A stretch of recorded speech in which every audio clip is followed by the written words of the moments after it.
Les res cogitans comme exclusion de la différence, le pouvoir culturel. Arrêtez le temps. Nous avons constaté que c'était la problématique même du genre humain. Car cet arrêt est alors un faire, le commencement de la praxis. Le temps s'arrête avec le cogito cartésien. Alors la pensée s'approprie le temps. Elle se fait le temps de la pensée, c'est la res cogitans. Tout le cogito est une spéculation sur l'originel procès de production, donation d'existence par la pensée et donation de pensée par l'existant.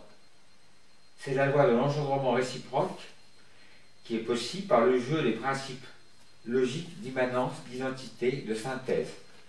Le cogito ne fait que reconnaître cette loi pour s'approprier son application.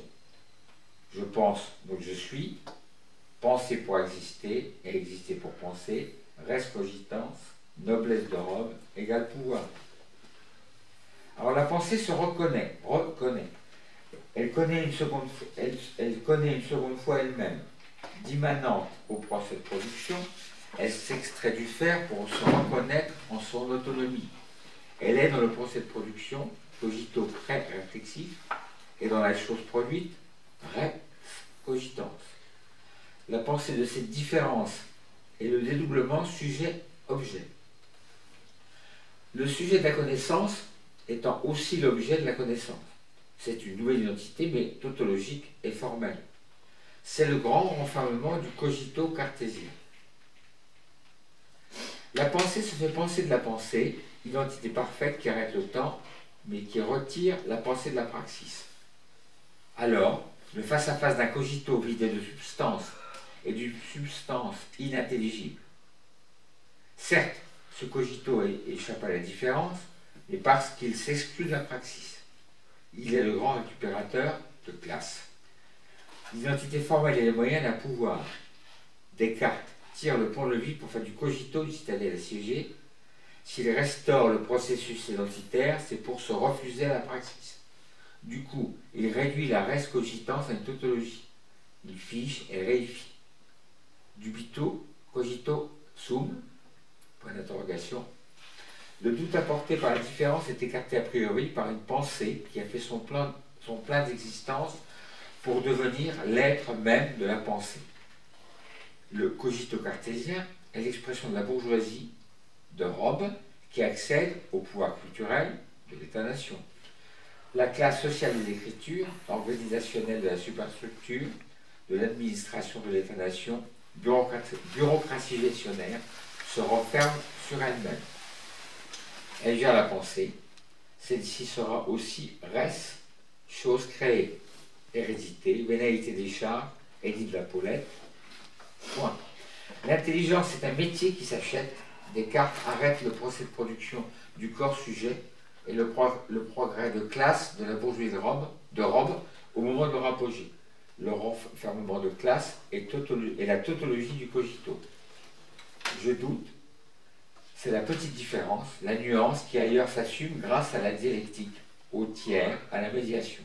Pour Descartes, c'est sa négation, par la redondance de l'identitaire. Je suis donc je pense, qui est l'autre face, je pense donc je suis. La classe de la pensée, ou bien la pensée de classe, ce sont des deux res qui s'identifient dans la ségrégation. Du procès de production, il ne sera retenu que ces deux accomplissements ontologiques réifiés, deux substances, la carrière du cogito s'achève en prise de bénéfice, pouvoir de classe. On s'arrête un peu ici. Oui, il vaut mieux parce que là, j'avoue que. Oui, mais il y a il y a de la matière même par rapport à ce qui était dit avant, quoi. Je pense que je suis un petit peu. Effectivement. Je ne dois pas être un intellectuel parce que j'ai un peu de mal à rentrer dans la. Je suis demandeur d'éclaircissement. Je suis pas dans le truc. Je suis demandeur de rendre intelligible, d'avoir, si ce n'est un grand prêtre, au moins quelqu'un qui m'initie à l'écriture. On pourrait même le faire phrase par phrase, hein, c'est possible. On aurait pu le. On peut le faire phrase par phrase, hein, ça serait possible. Hein. Pour voir un peu qu'est-ce qu'il veut dire par là. Est-ce que quelqu'un peut peut-être dire déjà ce qu'il a compris du survivant, parce que on peut, comme on veut. Bah, Parce que, ou alors on par phrase. on peut lire les phrases par phrase, comme ça. Mais on s'éclairant peut-être du tout, parce que sinon... Déjà, il est question de pouvoir culturel, quoi, hein.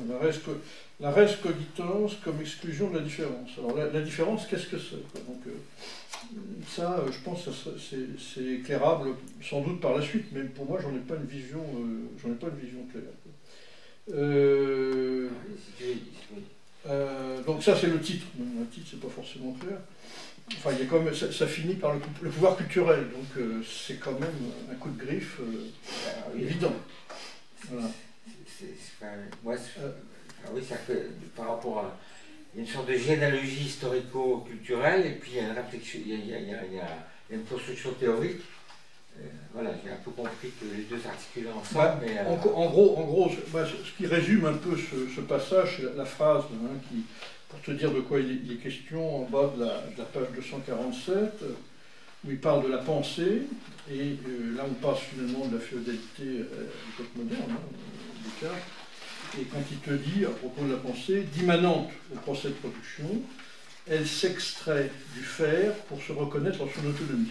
Voilà. Donc ça, je pense que c'est assez résumé, si tu veux, ce paragraphe-là, et dans la perspective du moment historique où il se pose. Voilà. Tu as des choses à nous dire? Donc, il est peut-être hystérique aussi. Hein. Ça c'est sympa. On recule. On n'est pas là pour un moment hystérique. Voilà. Donc ça, à mon avis, ça résume assez bien le propos, quoi. Donc, après, il le décrit de manière voilà, cursive. Hein. Donc, je ne sais pas, est-ce qu'on se fait le paragraphe phrase par phrase, ne serait-ce que pour voir là où on bute au moins d'essayer de débroussailler. Essayer de débroussailler ce texte impénétrable, quitte à rebrousser chemin. Oui, on a une petite serpette pour... Bon, alors la première phrase, c'est « Arrêter le temps, nous avons constaté que c'était la problématique même du genre humain. » Alors, ça, je pense que ça fait référence à ce qu'il a fait au paragraphe d'avant, au moment où effectivement ce temps en boucle qui finalement s'arrête, permet un arrêt du flux du temps pour effectuer la praxis, donc qui est la problématique centrale quand même du genre humain. Pour moi, ça peut faire référence à ça. Je ne sais pas si ça vous paraît... Attends, comme j'arrive un oui. peu sur la suite. Parce que bon, il le dit après dans la phrase d'après, car c'est un faire, le commencement de la praxis. Donc il attribue au fait d'arrêter le temps, le fait du moment humain par excellence, qui est celui du faire, de la praxis, qui est un arrêt quelque part du temps pour faire de l'avenir dans le présent à partir du passé. Parce que là, je ne sais pas, mais si je me souviens bien dans ce que disait Lefebvre, c'est que Lefebvre caractérise la modernité par le passage d'un temps cyclique à un temps linéaire. Quel rapport il y a? Est-ce qu'il y a un rapport entre ça et ce qui est écrit là?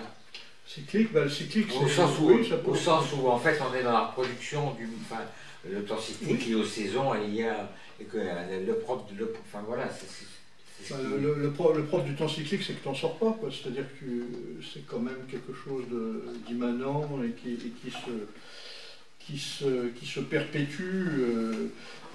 Le temps linéaire, je ne sais pas dans quel contexte on parlait Lefebvre, mais bon, ça peut être c'est à la fois l'émergence de notion de progrès, mais aussi d'un mode de production qui s'émancipe de effectivement, de la révolution industrielle, de la révolution économique, et on passe à la fois, il y a un développement de la reproduction, et après il y aura la production, il y aura le moment du développement de la production, et après, dans ce qu'il dit, il montrera que le moment de la reproduction lui-même du système redevient dans un temps linéaire. Non, mais c'est vrai que là, on pourrait effectivement avoir la métaphore de sortir du temps cyclique de Mais je sais pas si ça l'immanence. Alors après la phrase d'après, il dit « le temps s'arrête avec le cogito cartésien ». Alors le temps s'arrête, alors ce qui voudrait dire qu'il fait une similitude peut-être avec l'arrêt du temps finalement qu'il a constaté avec le temps en boucle pour constituer la praxis, avec le moment du cogito qui s'extrairait de l'immanence la plus totale pour se retourner sur lui-même, en quelque sorte. Puisqu'elle dit après, alors la pensée s'approprie le temps, elle se fait temps de la pensée. Voilà. Elle se fait temps de la pensée, c'est-à-dire que on peut penser qu'effectivement que l'immanence d'un procès de production et du sujet, du sujet qui n'existe pas encore, effectivement, donc on pourrait penser que ce moment de la modernité est le moment où le sujet, effectivement, peut s'approprier le temps. Reste cogito. Bon, je ne sais pas si... Oui, il y a un peu ça. Je sais pas. Bon, moi, c'est un peu hermétique ce texte, mais je suis un peu...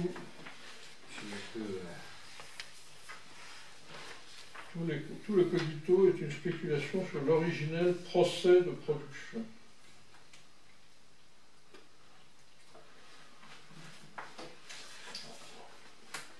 Et là, je ne sais pas s'il ne faut pas prendre le mot spéculation au sens quasi financier, quoi, hein, parce que, en fait, d'après ce qu'il dit, il va s'approprier finalement, il va spéculer sur ce truc qui est le procès de production. Il le dit à la phrase vers la fin de ce même paragraphe, il dit « Le cogito ne fait que reconnaître cette loi ». La loi en question, c'est la loi de l'engendrement réciproque qui est possible par le jeu des principes logiques d'immanence, d'identité et de synthèse. Donc le cogito, spéculant sur ce procès de production, ne fait que reconnaître la loi pour s'approprier son application. Il y a toujours une idée finalement d'OPA sur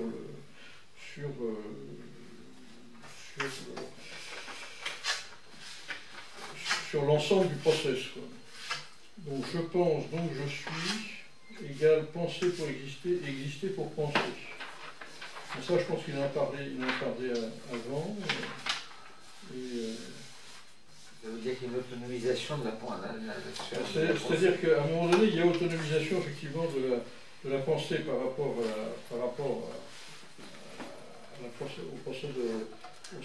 procès de production, mais qui n'est pas une reconnaissance de l'objet finalement, qui n'est pas une reconnaissance du procès de production, mais qui est une simple reconnaissance de celui qui pense, quoi, finalement. Et il pense parce qu'en fait c'est lié aussi à un moment bien précis de l'histoire où il y a la bourgeoisie de droite qui émerge avec la démonité des charges, et elle s'approprie ce pouvoir de la pensée, en même temps que lui est permis de léguer, enfin d'acheter d'abord les charges, des offices, etc., et de les transmettre à sa descendance, quoi.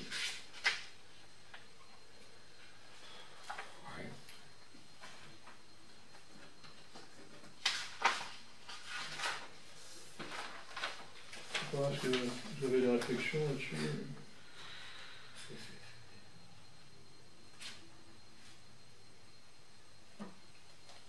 Ça serait pu, mais je ne pense pas que ce soit ça, mais on aurait pu aussi, dans un peu de spéculation, considérer qu'en fait, le procès de production, en quelque sorte, se joue dans la sphère de la pensée, dans la sphère des codes, dans la sphère...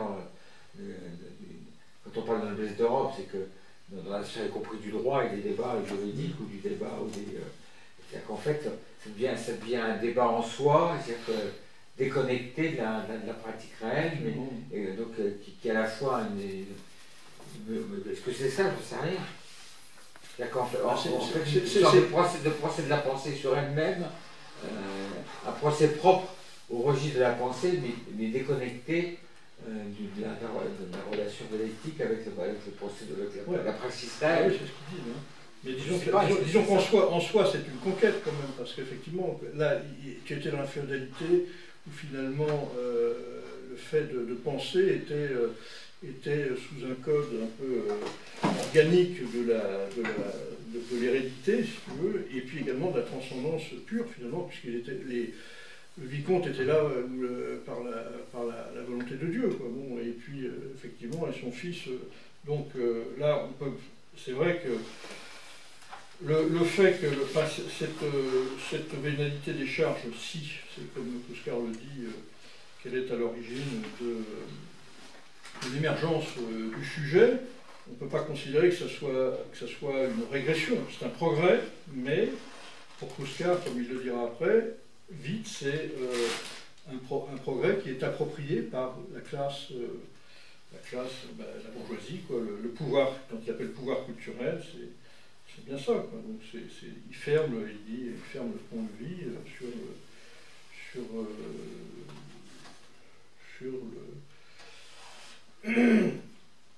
sur le pouvoir.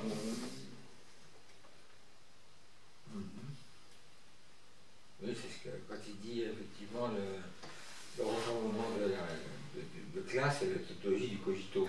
Voilà, la tautologie, qu'est-ce qu'il veut dire? Parce qu'il parle, à un moment donné, il parle. La tautologie, c'est je pense donc je suis, je voilà. suis, je pense. Voilà, en fait, mais là, il te dit, parce qu'après, regarde, il dit elle est dans le procès de production et dans la chose produite reste comitance.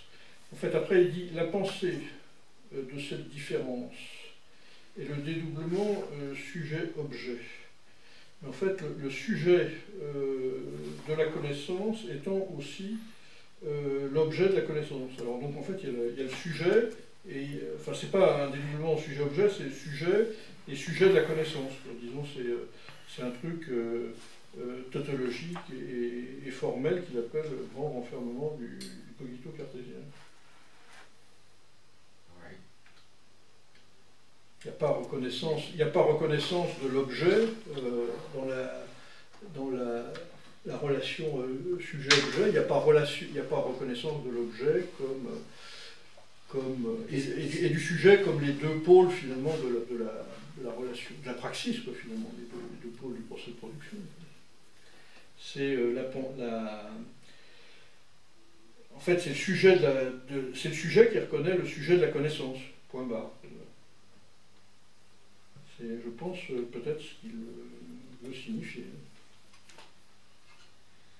Quand il dit la pensée se fait penser de la pensée, identité parfaite qui arrête le temps, mais qui retire la pensée de la praxis. Alors, le face-à-face d'un cogito vidé de substance, il a refusé la praxis,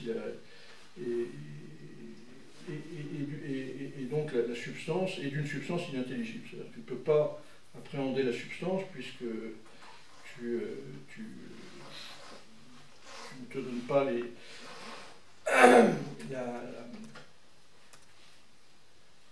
le moyen effectivement de la penser.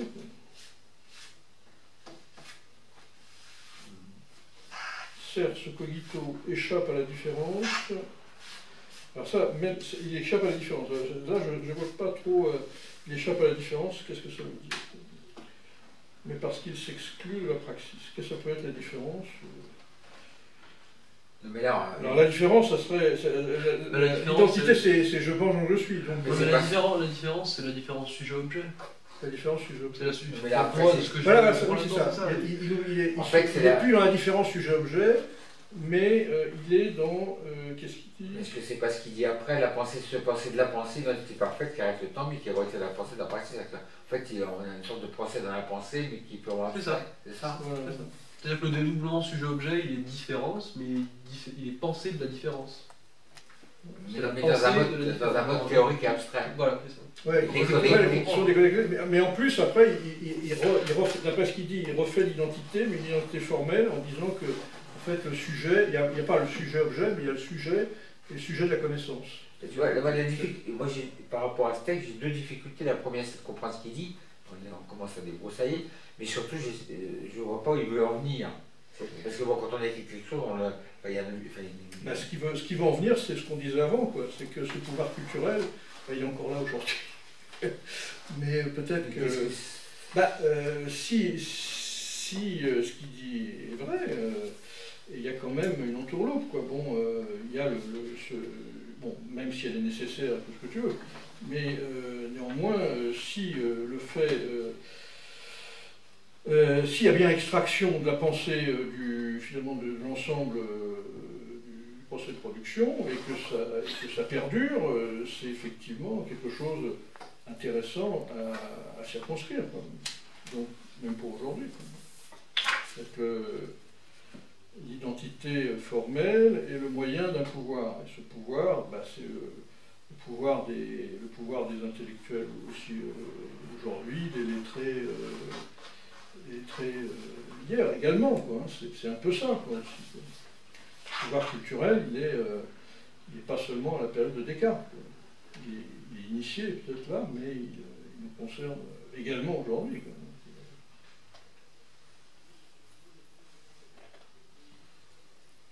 Et il dit, s'il restaure le processus identitaire, c'est pour se refuser à la praxis. Donc il restaure un processus identitaire, mais qui est purement formel. Et donc, il se refuse à la praxis. Oui, alors la différence, ça serait la différence sujet-objet. Enfin, Moi, je me retrouve pas du tout là-dedans, personnellement. non, je suis pas non plus très... Je suis pas convaincu par cette critique-là. Non, je pense que dans ce qu'il dit, moi ce que je comprends, c'est déjà pas si mal. il dit que on assiste historiquement à une montée en puissance de la bourgeoisie qui, à l'époque, n'a comme seule arme et comme seule raison d'exister son savoir. Elle n'est pas propriétaire foncière, elle n'est pas noble, elle n'est pas... économiquement, oui, c'est ça, oui. Et même quand elle pratique le commerce, c'est encore une activité savante. Et Descartes peut être interprété comme celui qui va construire la philosophie qui rend compte de cette montée en puissance jusqu'au moment où elle éclot, elle arrive à son apogée, et où la classe dominante, plus exactement la classe en mal de domination, la classe bourgeoise,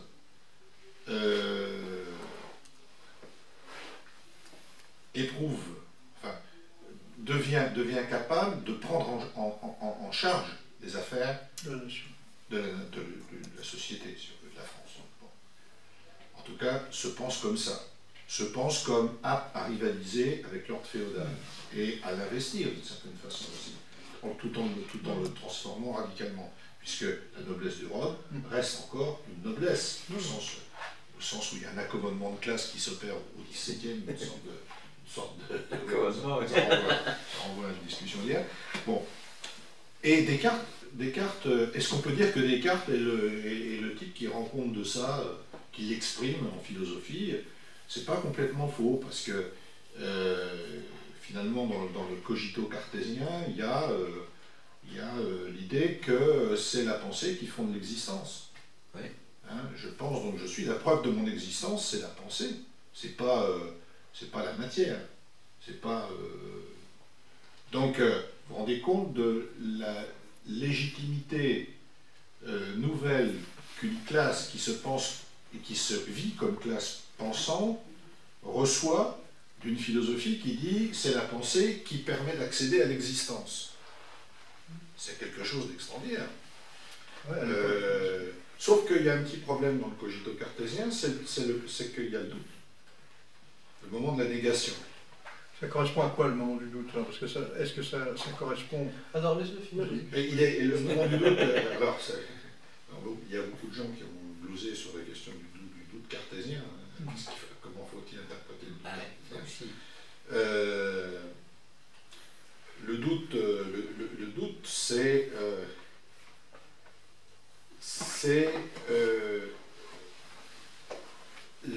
l'acte, enfin moi je le vois comme ça, comme l'acte probatoire de la pensée. Si je ne doute pas, il n'y a pas de pensée. Je ne peux pas savoir que je pense. Oui. C'est parce que je pense que... C'est-à-dire que il y a une... Pour moi, chez Descartes, il y a une question de la contradiction, de la négation, qui se pose, mais que... à l'intérieur de la pensée. Qui se pose, mais qui se pose comme un moment nécessaire et qui disparaît. Pourquoi il disparaît? Je ne pense pas qu'il y ait chez Descartes une volonté particulière de légitimer la classe bourgeoise en ascension. Mais Descartes est empreint de la révolution scientifique et technique de son époque, et qui est une révolution qui repose sur une aptitude nouvelle, méthodologiquement parlant, à décomposer les phénomènes et à isoler l'espace,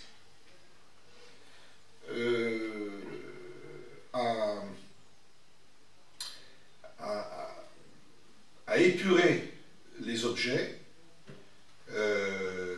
y compris à transformer le mode d'accès à ces objets pour pouvoir les penser différemment. C'est Galilée, le pan incliné, qui permet de calculer la trajectoire de la boule, les vitesses, qui est la base de la physique moderne. Hein. C'est vraiment ça.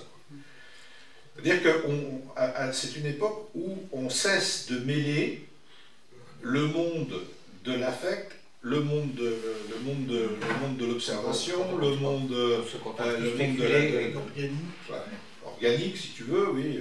Une pensée poético. Et où on cherche à serrer les objets pour y accéder, pour construire des théories avec... Je prendrai la suite de ce que tu diras après, parce que tu es en train de dire un truc là-dessus. Oui. Et donc, je crois que, pour moi, le cogito cartésien, c'est, pas le cogito cartésien, la philosophie cartésienne, avec cette distinction entre deux substances, la substance pensante et la substance étendue, c'est la philosophie qui permet de penser la physique et de légitimer la physique, ce que une philosophie de la confusion des substances ne permet pas de faire. Après Descartes, ou en même temps et surtout après Descartes, il y a un autre philosophe qui s'appelle Spinoza qui lui va penser une substance unique et qui va aboutir à d'autres conclusions. Mais je crois que ça c'est un moment important. Kruskar ne retient pas ça, il retient le fait que c'est l'existence qui... c'est la pensée qui fonde l'existence. En tout cas, qui est la preuve de l'existence. Si j'existe, c'est que je pense. Si je pense, c'est que j'existe. C'est une interprétation de Descartes, à mon avis, parce que Descartes, c'est plutôt si j'existe, c'est parce que je doute, et que ce doute est la preuve que je pense. Mais après, le glissement sur la politique et sur l'analyse de l'ascension de la bourgeoisie, bon, c'est évidemment discutable, mais c'est pas non plus sans une certaine, je trouve, une certaine esthétique, ce truc. C'est convergent avec les intérêts de classe de la bourgeoisie, d'une certaine façon. Oui, mais au sens d'une bourgeoisie qui a pris sur le réel, c'est ça que ça veut dire aussi on n'est pas encore à la révolution non, mais industrielle, je pense que là, il y a des confusions dans ce texte. Ce passage est très dangereux, en fait. Parce que là, il y a... Enfin, la mise en cause de Descartes, elle peut être légitime, mais il y a plein de manières de mettre en cause Descartes. Et la façon qu'il a de renvoyer le cogito au grand enfermement a des choses, quelque chose, si tu veux, dans la critique, qui fait très Heideggerien. Très très Heideggerien. Et là, il ne le sait même pas, Kouska, parce que je pense qu'il ne sait juste pas de quoi il parle. Mais non, mais Foucaldien aussi. Oui, Foucaldien, bien sûr. Oui. Mais c'est un mais il était assez facétieux comme ça, hein. Il retournait facilement des trucs de... Ouais, mais le fait est que le contenu de sa critique, là, est Heideggerien. Et il y a un gros souci. Non, parce que si tu veux, le problème, parce que bon, faire de Descartes, je ne sais pas si on peut faire de Descartes le philosophe de l'émergence de la bourgeoisie. Pour moi, il a rien dit, lui, qui soit dans ce sens-là. Par contre, ce qui est intéressant, c'est de comprendre effectivement que alors, la critique pardon, la critique. Les méditations cartésiennes, je ne sais plus en quelle année elles sont écrites. Le discours de la méthode les précède un peu. C'est 147, non, le discours de la méthode? Ah non, les méditations cartésiennes de Husserl, tu parles. Non, pardon, les méditations, 1643. 1643, voilà. On suit de 30 ans, exactement, Galilée. Galilée, c'est 1611, et Copernic, c'est le siècle d'avant, c'est 1540. Galilée, c'est un bond énorme par rapport à Copernic. En fait, quand on parle de révolution copernicienne, ou quand on parlera de révolution copernicienne dans la conscience également, en philosophie, avec Emmanuel Kant, avec le sujet transcendantal, etc., en fait, il y a une grande différence entre les deux. C'est-à-dire qu'avec Copernic, on est encore dans quelque chose qui est à proprement parler métaphysique et qui suppose une nature qui est radicalement chrétienne. On suppose une nature chrétienne parce que, en fait, ce qui se passait dans la théologie qui avait cours au Moyen-Âge et qui donc empêchait de toute façon de pouvoir penser une science qui se pose comme telle, c'était quelque chose qui était encore très très imprégné de philosophie grecque et de platonisme. On avait encore, alors chez Aristote, il y a la nature supralunaire, sublunaire, etc., mais on est encore dans une division qui fait qu'on ne touche pas à la nature, en fait. C'est-à-dire qu'il y a on peut dire une dialectique, ça après il faudrait lire les pères de l'Église, mais je veux dire entre le Père, le Fils, le Saint-Esprit, il y a quelque chose qui se joue dans le fait d'innerver finalement la nature, qui fait qu'on ne peut pas envisager la nature. La nature est rendue parfaite en tant qu'elle est le monde, et il se trouve que dans la religion catholique, il y a quelque chose, enfin chrétienne au sens large, il y a quelque chose qui s'appelle le Christ, et qui fait qu'il innerve du pouvoir de son Créateur lui-même tout le monde entier finalement. Ce qui va se passer de radical dans cette théologie-là, c'est qu'il va y avoir un type qui s'appelle Giordano Bruno, qui va remettre en question ce que lui ont enseigné les pères de l'Église, et qui va dire, il ne va pas nier Dieu ni quoi que ce soit, mais il va simplement dire qu'entre Dieu et les hommes, et le monde de façon générale, il n'y a plus besoin du Christ. En fait, le monde est infini. Ça, c'est quelque chose qu'il faut comprendre, l'infinité du monde. Elle apparaît à ce moment-là, parce qu'à l'époque, le monde, en fait, il est fini. D'ailleurs, quand vous avez Aristote, le monde, il est clos, il est fini. Alors, il est très grand, il est immense. Le monde sublunaire, mais je veux dire, du coup, le monde chrétien, en fait, ce sera le monde sublunaire, parce que, en fait, le royaume céleste de l'infini, du parfait, de l'universel. On va dire de l'universel au sens large, mais ça correspond, en fait, au monde supralunaire d'avant. Et du coup, le monde clos, alors on ne le représentera pas tout de suite comme sphérique, il y aura des choses qui sont très, très, très compliquées, mais je veux dire, c'est un monde qui finit, quoi. Il est fini. Et on conçoit désormais que le monde puisse être fini en supposant que justement, on dit que le monde est fini à partir de ce moment-là. Ça veut dire qu'il n'y a plus quelque chose qui puisse... qui doivent être médiateurs entre les deux. Le monde est fini. C'est-à-dire Dieu est en chaque chose. Alors, du coup, son infinité et sa perfection, en fait, est en chaque chose. Donc ça veut dire que le monde est composé de façon infinie de plein d'objets, mais chaque objet est infini parce qu'il incarne Dieu. Et donc c'est quelque chose qui est très très important, parce que si on n'a pas ça, après on n'a pas la possibilité de la science.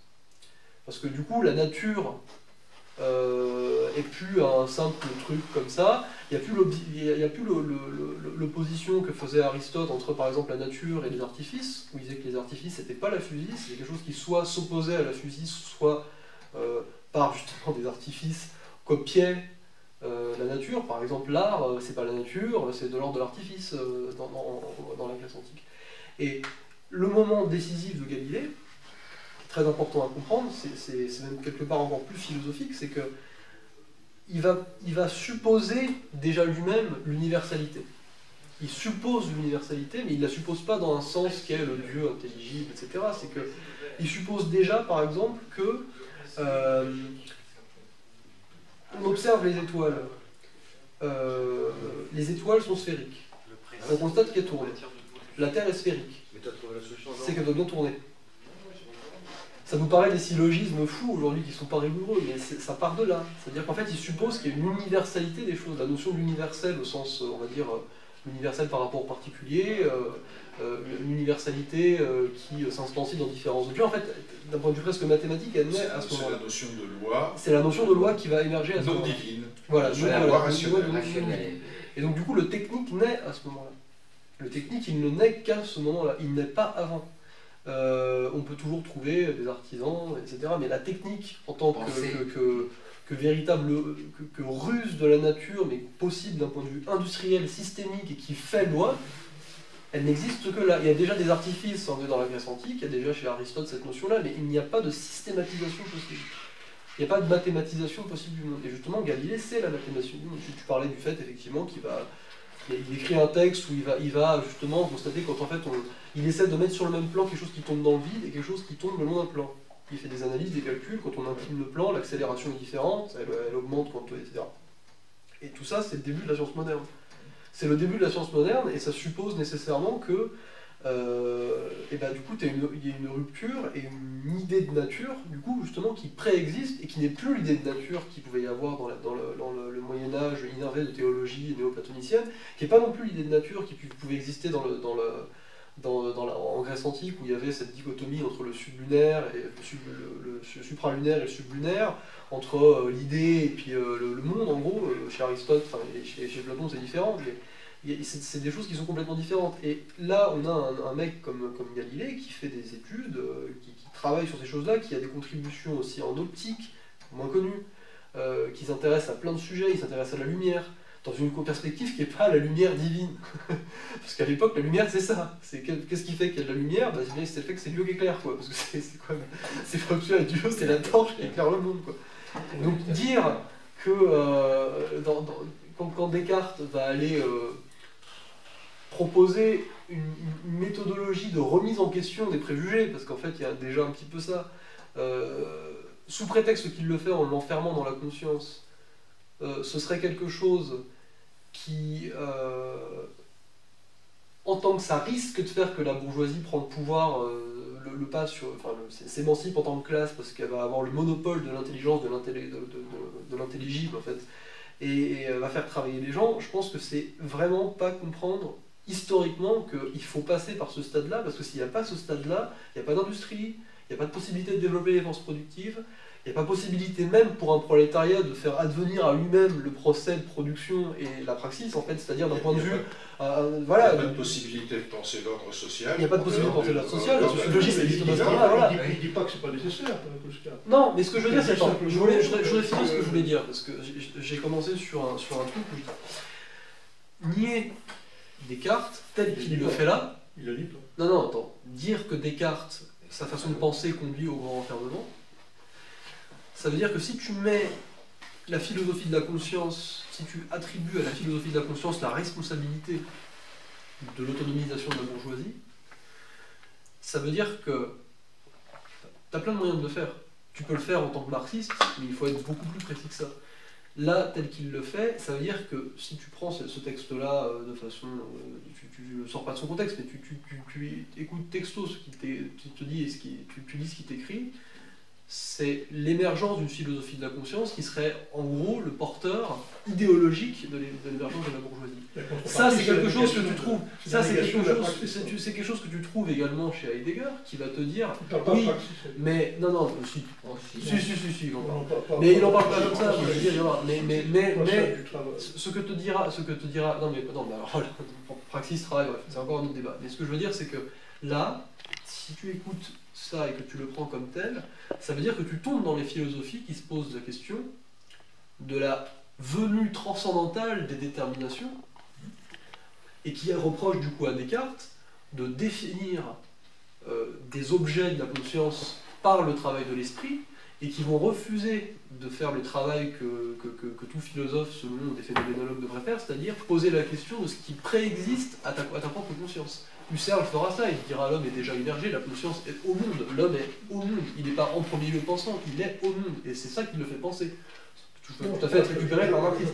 Et tu vas avoir des gens aussi qui vont te dire que la véritable question de l'être, c'est justement le fait de poser qu'il y a une différence entre l'être et ses déterminations, et du coup d'essayer d'établir un lien entre l'être et ses déterminations, et de dire, bah oui, mais les déterminations sont produites, et donc il y a un mystère de l'être qui doit rester, ce qui doit nous intéresser, et pas les déterminations et la conscience. Et dans un texte, là, une phrase comme ça, tu peux la retrouver chez ces philosophes-là, et là c'est très très dangereux, parce que là, pour le coup, tu vas du coup naturaliser l'être, mais pas le naturaliser selon la nouvelle conception progressiste, qui est permise par la mathématique, et qui est en gros celle de la mathématique, celle de la quantification, celle de la mesure. Et tu en reviens à des conceptions religieuses de la donation. Non, je pense pas. Et c'est très très dangereux. C'est pas ça. Non, et c'est d'autant plus dangereux, attends, j'ai pas fini le mot. C'est d'autant plus dangereux que là maintenant on a lu le texte. Non, on ne pourra pas nous dire oui, bon, il faut qu'on le lise et qu'on le travaille, on l'a pas compris. C'est qu'on a lu le texte. Et ce genre de critique-là qui vise justement qui se formule du coup comme une critique de la conscience autonome indépendamment du praxis. Il appelle conquête, mais c'est après. C'est une conquête de la bourgeoisie. C'est une conquête de la bourgeoisie. Ce n'est pas une conquête universelle du savoir humain. C'est une conquête de la bourgeoisie. C'est-à-dire que l'ennemi, c'est la bourgeoisie, c'est celle qui maîtrise, c'est celle qui a des objets intellectuels pour pouvoir maîtriser les gens, donc c'est une classe parasitaire. Et donc, à côté, nous, quand Kluskar dirait ça, il te dirait, bah, moi, je propose une philosophie de la praxis. Voilà. Moi, comme il ne la spécifie jamais, comme il te dit jamais clairement, de façon historique, qu'est-ce que c'est qu'un mode de production, qu'est-ce que c'est que la praxis au Moyen-Âge, qu'est-ce que c'est que la praxis dans la... On va dire ça, parce qu'il en fait un bouquin qui fait 1000 pages, comme Lettres et le Code, c'est que ça. Oui, donc, mais du coup, là, quand il te fait la praxis, il te décrit la praxis de la bourgeoisie, qui est la négation, en gros, de la praxis, la négation, telle qu'il le formule, du travail et le simple fait d'administrer. Parce que c'est un petit peu ça qu'il dit. Ah bah oui, le pouvoir culturel, c'est clairement ça. Ouais, et bah justement, du point de vue de l'histoire des sciences et du point de vue de l'histoire des systèmes de pensée, c'est entièrement faux. C'est-à-dire que là, il y a un problème. C'est-à-dire que là, en fait, il se tire une balle dans le pied. Tu ne peux pas arriver au socialisme sans que tu passes par ces gens-là. À moins que tu tombes dans des conceptions qui sont complètement, alors là, naturalisantes, antitechniques, au nom d'une... Il n'est pas du tout là-dedans. Il n'est pas là-dedans. Lettres et le Code. Mais là-dedans, la négation, l'affront qu'il fait à Descartes, et en disant ce qu'il dit là, en disant oui non mais sur un point, mais attends, mais oui, bah, oui, il y a des points qui sont importants effectivement, oui. Et je veux dire oui, c'est quand même un point important. Je veux dire, si tu fais de la philosophie de la conscience, non mais Descartes il faut le dépasser. Je veux dire, on va pas aujourd'hui dire qu'il n'y a pas eu des choses qui sont passées devant Descartes. Et si tu dis ce qu'il dit là sur Descartes, tout est ouvert. Mais tu peux être heideggerien, tu peux être marxiste, tu peux devenir un théologien chrétien d'Ancien Testament, tu peux dire tout avec ça. Là, ça c'est remettre la praxis au centre du jeu. Et également, il y a aussi le fait que dans Lettres et le Code, qu'est-ce qui se passe? C'est qu'effectivement, il dit qu'à chaque période historique, il y a un code, finalement, qui réduit. On n'a pas le mot de réduire l'être, notamment pendant le Moyen-Âge, féodalité, c'est plutôt un code transcendant, organique. Donc les philosophies de la conscience, comme celle-là, réduisent l'être. Ce que tu dis, c'est qu'en fait, ce que Kluskar nous explique, c'est que Descartes réduit l'être. Oui, on a toujours, peut-être même qu'on a toujours accès à un être réduit. Finalement, quand tu regardes les Mélanésiens qui sont étudiés par Malinowski ou Mauss, ils parlent également de mana, si tu veux. Il y a un code, si tu veux, qui vient réduire l'être de la communauté, quoi. On est tous, on est sous un être. Alors, ce qu'il dit là, c'est que finalement, à mon sens, et pourquoi il le dit, c'est parce qu'il pense sans doute que l'être effectivement réduit à ce moment-là est toujours l'être qui est réduit aujourd'hui. Non, je n'arrive pas à voir. Non, d'ailleurs, très bien, ça, je suis d'accord avec toi. C'est ce qu'il dit qu'en fait, on est toujours sous le magistère, en gros, de cette négation aujourd'hui. Voilà, et qu'il faut arriver à une philosophie de la praxis. Alors, qu'est-ce qui réduit? Alors, décris-moi la réduction. Qu'est-ce qu'il y a de réducteur chez Descartes qui aujourd'hui nous bloquerait, quoi? En quoi? Parce que, par exemple, tu dis, je sais pas moi, un patron du CAC 40 qui fout des gens dans des centres d'appel, et ben, il empêche l'humanité de pouvoir se séduire dans sa pleine activité en rigidifiant sa vie. Ok, très bien. Non, je crois que la réduction, je pense qu'il parle de Puskar pour la période actuelle, Descartes, Hegel, etc., d'une réduction transcendantale finalement. Pas transcendante, mais il parle de transcendantale. C'est-à-dire qu'à mon avis, il l'oppose à l'immanentisme qu'il appelle l'immanentisme radical de la praxis, hein, où effectivement le sujet et l'objet, si tu veux, sont dans un rapport de relation et qui est uniquement nourri par la praxis. Et donc là, on est dans le transcendantalisme, ça veut dire effectivement de faire qu'il y ait une nature humaine qui soit transcendantalisée et que c'est à ça qu'on fait référence, hein, bien souvent, et qu'il y a une négation, si tu veux, du procès de production. Le procès de production a été oublié dans l'histoire. Et effectivement, on a... Alors, mais il ne critique pas le fait qu'il n'a pas été oublié dans l'histoire. Bah, il n'est pas oublié parce qu'il est exploité par les gens. Donc les patrons, ils ont pas... Ils savent qu'il y a un procès de production, ils font travailler. Non, des cartes, ils font travailler. Moi, mon boss, il sait très bien ce que je dois faire, seulement il me le délègue. Et parfois, quand j'ai un peu d'inventivité, et ben, il va me dire, ah, bah, c'est pas mal, et ben, est-ce que tu peux former les gens à ça? Mais Descartes ne pouvait pas, à son époque, avoir le savoir que Marx après et d'autres à sa suite ont permis. Mais il n'était pas, même Hegel, non plus, ont des éléments, mais ils n'ont pas le rapport, effectivement, qu'à partir de Marx, la relation entre le sujet et l'objet est une relation qui est dialectisée donc, par la praxis. Donc on ne va pas lui reprocher ça, et Puskar ne lui reproche pas ça. Il dit simplement qu'effectivement c'est une conquête, parce qu'il vaut mieux que ça soit, je pense, donc je suis, plutôt que ça soit le baron machin qui détienne les charges, et puis le fait même qu'il détienne les charges, il organise la pensée dans la nation. Je ne vois pas le lien. Je ne vois pas le lien entre la suggestion dans une société féodale qui est faite sur des titres qui sont hérités et la philosophie de la conscience, et entre ça, d'un point de vue de l'ordre de la politique, si tu veux, et ce qu'il peut y avoir d'épistémologie scientifique. Imagine avant, j'imagine que la bourgeoisie était quand même assez finalement réprimée au Moyen-Âge, hein, tu n'as qu'à penser aux octrois, au fait qu'effectivement il y a des limitations de nombre d'ouvriers dans les corporations, etc., etc. Donc le fait, si tu veux, que à un moment donné, Louis XIV, pour des raisons de stratégie, leur donne, c'est la position de Puskar. Oui, je sais.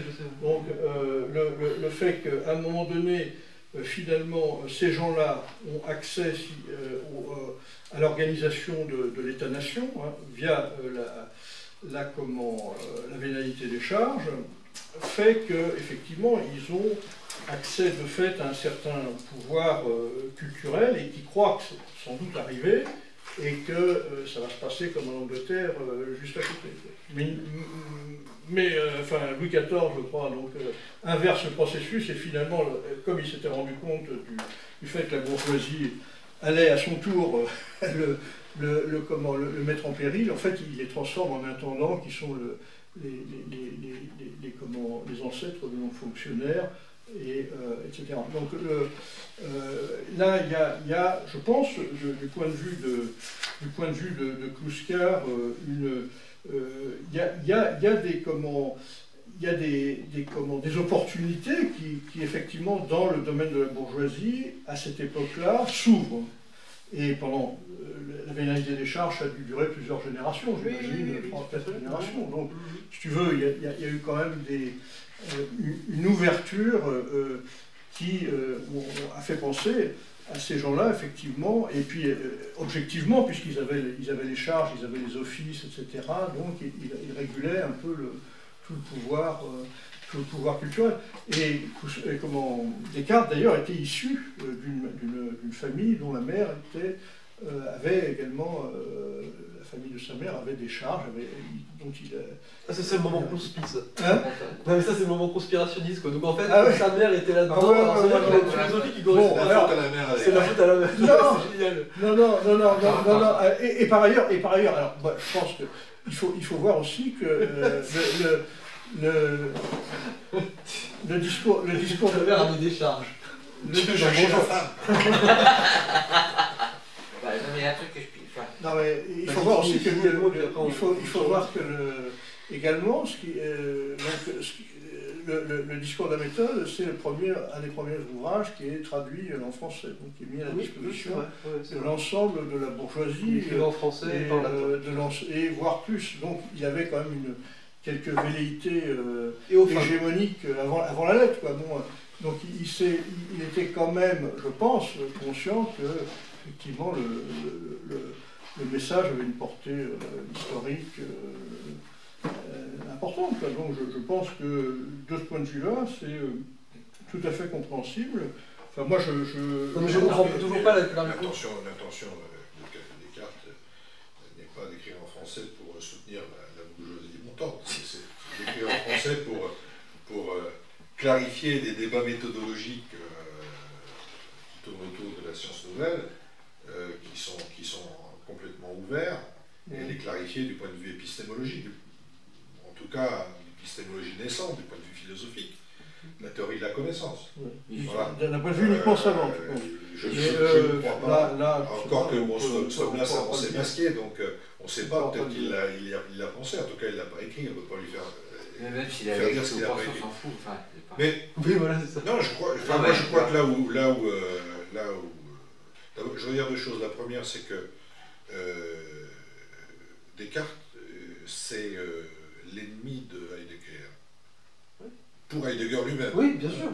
Descartes, c'est Heidegger et Hegel. Pourquoi ? Parce que Descartes incarne la pensée rationnelle qui est par excellence la pensée de la perte de l'être. Et puis c'est plus. Donc, j'ai essayé d'expliquer tout à l'heure. Donc, par contre, c'est peut-être paradoxal, je ne sais pas, beaucoup d'existentialistes ont cherché à trouver dans Descartes, dans les passions, pas seulement dans les passions, y compris. Vous avez un type, alors j'ai ça dans ma bibliothèque, un mec qui s'appelle, ça doit être un russe ou un truc comme ça, Shanarzvili, un nom comme ça, qui a écrit un bouquin sur Descartes existentialiste, qui est un bouquin où il réfléchit sur l'intention profondément existentialiste de Descartes. Il dit exactement ce que tu dis, hein, sur la prédisposition à l'accès au monde de l'homme, etc. Tout est là, tout est, et c'est très heideggerien, mais sans jamais évoquer le fait, enfin en tout cas, autant je me rappelle dans le bouquin, que Heidegger est l'anti-Descartes. Et c'est très intéressant, parce que cette récupération existentialiste s'opère sur le cogito, mais elle peut difficilement s'opérer sur l'ontologie cartésienne, qui est une ontologie de la science, c'est une ontologie de la fondation scientifique. La séparation de l'étendue, de la matière, enfin de la substance étendue et de la substance pensante, c'est la clé de la théorisation de la science du XVIIe. Tu vois ? Et là, c'est là que moi je dis qu'il peut y avoir des échos entre la trajectoire de la bourgeoisie, la science nouvelle et le cartésianisme. Tu vois ? Bon. Mais c'est là, c'est pas dans ce qui est écrit sur le cogito, je ne vois pas moi non plus. Je vois pas non plus, je suis comme toi. Non, mais ce que je vois, c'est qu'il en revienne à là, parce que si vous. Enfin, oui, il trouve ce qu'il arrange. C'est-à-dire que chez Descartes, effectivement, il ne va pas condamner ce que tu dis, la différence substance pensante, substance étendue. Il va partir sur le cogito. Et c'est comme je dis, quand tu critiques le cogito de Descartes, tu peux être partout. Tu peux aller partout. Tu peux critiquer tout le monde. Il le critique du point de vue de la négation du procès de production. Il ne le critique pas en soi. Surtout, si on admet effectivement que ce moment du rationnel et de la constitution du rationnel et de la pensée, effectivement, se fait dans la sphère de la pensée.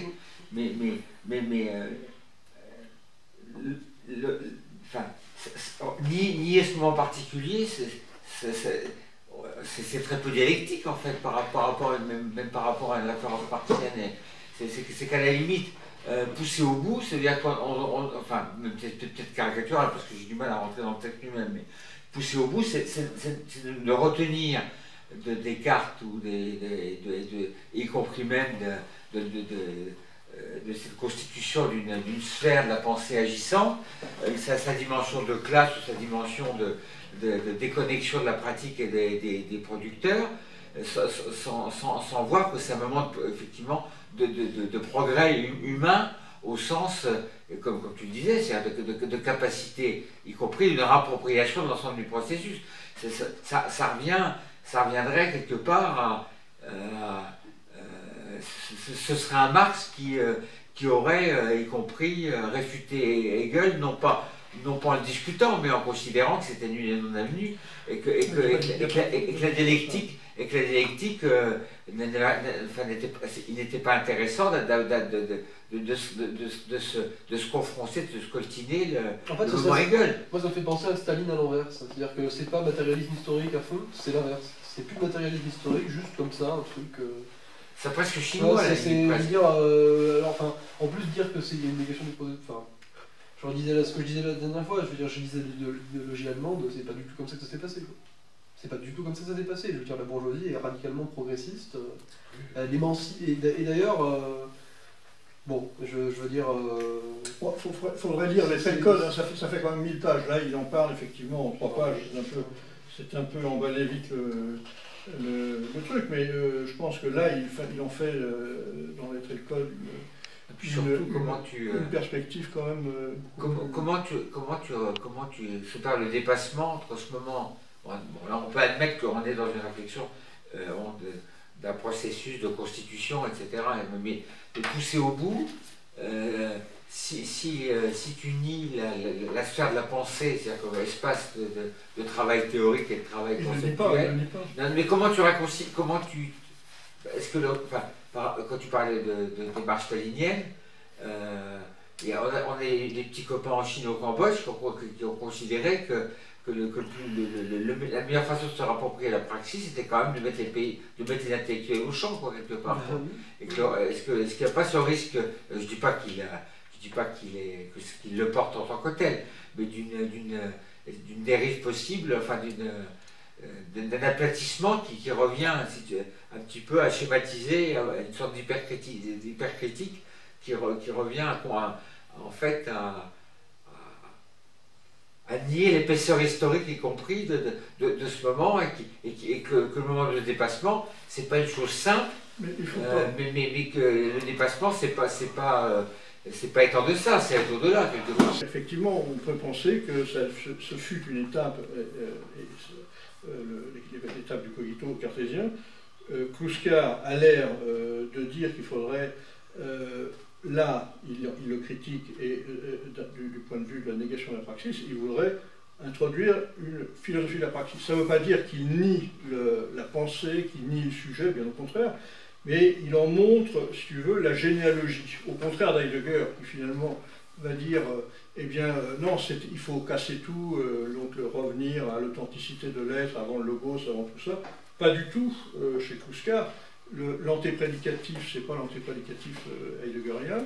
Il montre qu'effectivement, dans tout le cheminement, et c'est tout ce bouquin qui le dit, est un processus de production. C'est-à-dire qu'il y a une production du procès de production. il n'est pas du tout dans les délires heideggeriens, si tu veux, de retour à une authenticité de l'être avant l'histoire, avant tout ça, avant la raison, etc. Il montre qu'au contraire, la raison, elle aussi, a une histoire, une constitution, la pensée, etc. Et qu'à un moment donné, d'immanente au procès de production, elle s'en dégage. C'est le moment. Mais ça veut dire que je comprends pas. Oui, mais tu me rappelles bien ça, mais oui. Alors, c'est quand l'immanence du procès de production avant le détachement? L'immanence du projet. Est-ce que si Kluskar a dit je pense donc je suis, c'est donc bien qu'avant, moi j'étais pas, hein, je peux pas dire, oui, je peux non plus le dire. Mais ça veut bien dire qu'avant, c'était pas comme ça. Donc, si c'était pas comme ça, c'était autrement. On peut penser que ce moment-là, c'était un moment où il y avait une sorte de, peut-être de gang, j'en sais rien, du procès de production. De gang, pas GANG, UE. C'est pas du tout ça. Alors bon, là mais c'est une hypothèse, hein. Là il pose une question. Il pense pas qu'avant c'était pas comme ça. Ce qui amène Descartes à dire je pense donc je suis, c'est qu'il s'interroge, ça c'est le discours de la méthode, il s'interroge sur le fondement de la connaissance. Qu'est-ce que je sais certainement? Le fondement de la certitude. Et où qu'il aille, il n'en trouve aucun. C'est la flaque de cire, le changement. Morceau de cire. Il n'en trouve aucun, ni dans la théologie, qui pourtant le prétend, ni dans les sensations. Et donc, il se dit, quel est le point d'ancrage? Parce que s'il n'y en a pas, tout explose. Aucun savoir n'est possible. Et ce point d'ancrage, c'est le simple fait même de se poser la question. C'est le doute, le point d'ancrage. Oui, c'est l'interrogation. C'est cette longue phase de négation antérieure à la pensée, antérieure à l'affirmation de la pensée, mais qui est déjà, questionnant, de façon immanente, la pensée en acte. Non, mais elle est là. C'est un grand moment. Comment? C'est un grand moment, c'est sûr, mais nous qui sommes marxistes, oui, non, je dis ça pourquoi? Parce que je pense donc je suis, alors, je pense donc je suis un homme, tout le Moyen-Âge te le répétera à foison. Tu vois, c'est pas ça qui va changer quoi que ce soit. Je pense donc je suis un homme. Je pense donc je suis un homme. Je sais pas, je pense parce que Dieu m'a donné la raison, et Dieu a distingué l'homme des autres animaux en lui conférant l'aptitude à la raison. Voilà, donc je pense, donc je suis un homme, c'est-à-dire un sujet de Dieu. Oui, ça, tout le Moyen-Âge, alors je te dis pas que tous les philosophes le pensent, mais dans le Moyen-Âge, c'est constant, d'accord? Donc, c'est pas ça l'innovation de Descartes. L'innovation de Descartes, c'est cette espèce de... C'est pour ça que les existentialistes sont quand même quelque part admiratifs de Descartes, c'est qu'il y a une réduction eidétique chez Descartes. C'est-à-dire une réduction à l'eidos, à l'élément premier de l'affirmation de la présence dans le monde, finalement. Tu vois, voilà. Oui, mais écoute, c'est vrai, c'est un grand moment. Mais le fait est que ben, là on n'en est plus là. Il y a eu Marx depuis, et puis effectivement, on serait plutôt dans le je fais donc je suis comme moment idétique. Mais c'est pas ça qu'il dit Marx. Non, c'est pas un moment idétique, je fais donc je suis. Ah bon? La praxis mesure de toute chose.